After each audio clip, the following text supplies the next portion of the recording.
Friends, in today's video we will discuss chili plants. We will cover which 2 fertilizers you should use consistently to increase the number of flowers and fruits on your chili plants.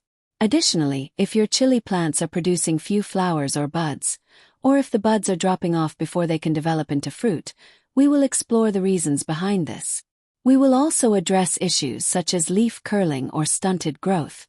I will share detailed information regarding the causes of these problems and the remedies you should apply to resolve them. So, friends, take a look at this chili plant you see here.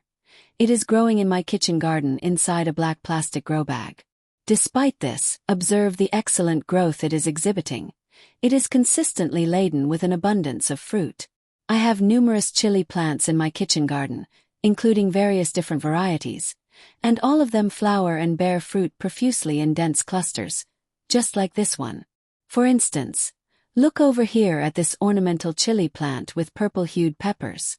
This is a distinct variety where the chilies grow pointing upwards. Notice how, from a single spot, they grow in clusters of 7 to 8 peppers. And over here, you can see another ornamental chili plant growing in a small 9-inch grow bag. Although it is a compact plant, it is absolutely brimming with flowers, buds, and fruit. Furthermore, you won't find any signs of disease or pest infestation on this plant. Therefore, friends, when cultivating chili plants, there are certain key points you must keep in mind and various precautions you should take. Only then will your chili plants thrive, produce abundant flowers and fruit, and remain less susceptible to diseases. First and foremost, when you are preparing your chili plants, that is, when preparing the nursery from its seeds, ensure you provide excellent care so that the resulting saplings develop into healthy plants. This proactive approach will significantly reduce the likelihood of disease attacks later on. Once your chili plant reaches a height of 4 to 5 inches, it is ready to be transplanted. For transplanting, the pot or container you select should have a minimum size of 8 to 10 inches. Furthermore, when planting chilies, always ensure the soil is well drained, meaning it should be light and loose, allowing water to flow through freely without stagnating. If water remains stagnant in the pot or around the roots for an extended period, 2 major issues arise. First, the plant suffers from leaf curl, a condition where the leaves twist and distort, and second, the roots begin to rot. This root rot occurs because stagnant water creates a highly favorable environment for fungal growth, which gradually leads to the deterioration of the entire plant. You must exercise the utmost care when transplanting or shifting a chili plant, as this is the critical period when the plant is most vulnerable to disease attacks. Specifically, insect infestations tend to be most severe during this time. Therefore, you should begin spraying the plant with neem oil immediately after transplanting. It is crucial to understand that a single application is not sufficient. If these issues are not treated promptly and effectively, they can escalate into a viral infection, specifically the leaf curl virus. Once the leaf curl virus takes hold of the plant, controlling it becomes nearly impossible.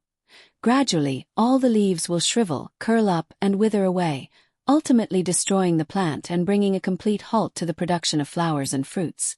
Finally, if your chili plant is experiencing flower dropping, meaning the blossoms are falling off prematurely, this is likely due to either overwatering, where excessive water causes the buds to drop before they can bloom, or conversely, underwatering, where the soil remains excessively dry. If the plant is shedding its buds, meaning the buds are falling off before they even have a chance to develop into fruit, you must maintain consistent moisture levels in the soil of your chili plant. It is crucial to avoid both underwatering and overwatering. Furthermore, if your chili plant is experiencing a severe problem with flower dropping, where buds and flowers are forming but not in significant numbers, it is possible that your plant is suffering from a deficiency in certain micronutrients. To address this, you should periodically spray your chili plant with a seaweed extract fertilizer. This is a completely organic fertilizer, and regular application is highly beneficial. You do not need to use a large amount. Simply dissolve half a teaspoon of the extract in 1 liter of water and spray the solution onto your chili plant. Since this fertilizer is rich in a wide variety of micronutrients and essential nutrients, it will help mitigate the issue of flower dropping, premature flower shedding, in your chili plant. Additionally, it will significantly increase the number of flowers and buds produced.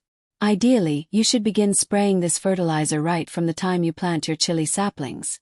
However, its benefits become particularly evident and highly effective once the plant begins to set buds. This ensures that the buds form in greater abundance, and the flowers that subsequently bloom will remain on the plant rather than falling off. Once the plants reach the stage of producing chilies, you should reapply this fertilizer once every 15 days. Additionally, to increase the number of flowers and subsequently the yield on your chili plants, be sure to use Epsom salt. Epsom salt is rich in both magnesium and sulfur, nutrients that significantly boost flowering in plants.